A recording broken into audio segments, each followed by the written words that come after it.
The formatting toolbar located near the top of our screen gives us a number of capabilities here for changing the appearance of our worksheet. First of all, and we don't have to go through every single one of these, but let's just talk a little bit about some of them. If we want to change the actual font type, this button here would allow us to do that. And in this version of Excel, we now get a preview of how a font looks. We do this for special effect. You wouldn't necessarily do this on many cells in the worksheet. We also can change the size of the font, whether it's bold, italic, or underline.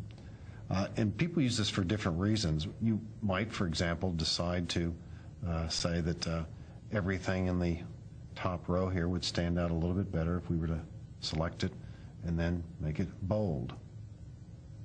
Now, do notice that the way you use formatting capabilities in Excel is to first select or highlight the area to be affected.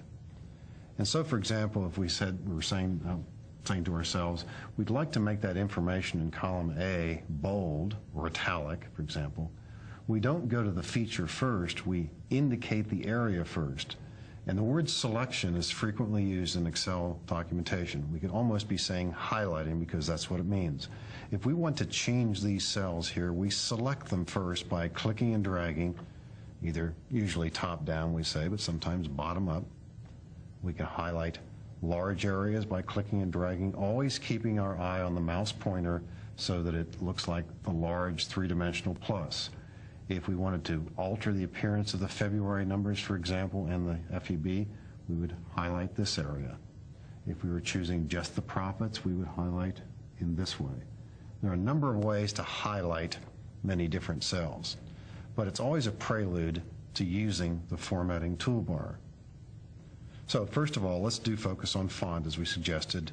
And the things we do with font include making cells bold or italic, or both. Both features can be in effect at once. Underline, it's not really recommended that you use all three features at once, but you use them at your discretion. These buttons are on-off buttons. You see how when you click the button again, it reverses the current formatting, whether on or off. At any given point, if you click on a cell and one or more of these features is present, that button will appear to be pressed in, as it is here. If this cell, for example, is made italic, you see the I is pushed in. Click somewhere else, it's not. Back here it is.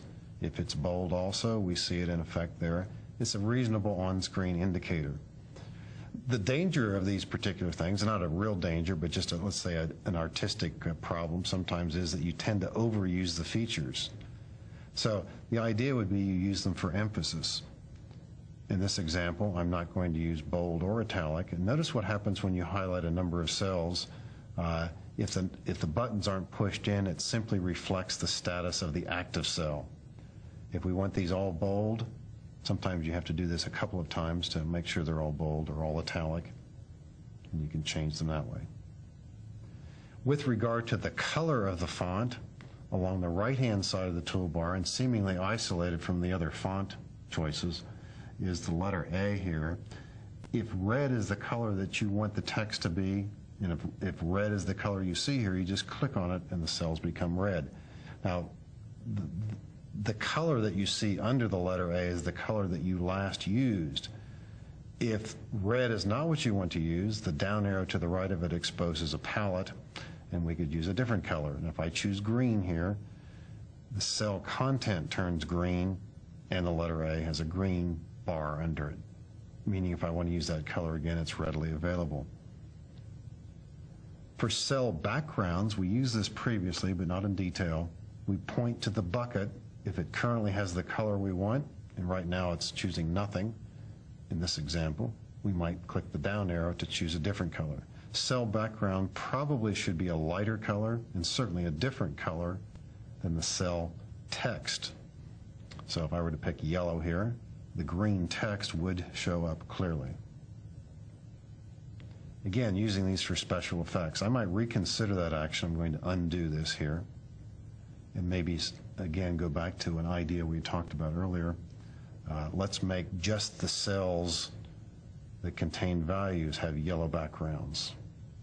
And let's make these be black or automatic. So at a glance, at any time, we can say that's our original data. We use these for emphasis.